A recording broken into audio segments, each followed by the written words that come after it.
Gorona le tšhogo gareng ga badudi ba Jagersfontein.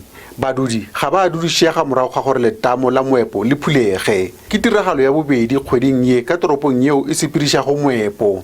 Badudi ba tlhalosege ba kwele go lekane. E go khupseditse morao haholo fela ka baka la modumo o ntho e tsala le a koloi feta sentse re nanne gore ke letamo leo baneng modumo o ono etsa la sonta seo inele modumo no tshwana le wa maobane a pula go re dua re tshuile ba ne re matha bosiu re matha o thotamo le phanyile ka mona re khotile mane modimo mane re sa khonolo matha ire Masepala wa kopanong wa tlhalosege o swanetse go swara ditherišano le boeteledipele ba moepo ka rarabolla bothata bjo. Maobane after the incident ke le ka ba founela be re dumelana re tsatsing lena re tla kopana ka 12 o'clock empa kopana yo a iso etsa le ka mabaka gore bana le di-visitors ka ramaine ba sebetsang environmenting le mmusong wa water and sanitation le di-engineers tse teng go sheba gore na ba ka etsa eng go etsa gore ntho e se ka ba etsa lape ka ramotse. Ge le moepo Jagersfontein development wa ganana le gore letamo le phatlogile ba tlhalosege moepo o le ka fase ga tlhokomelo le gore maemo a ritibetse.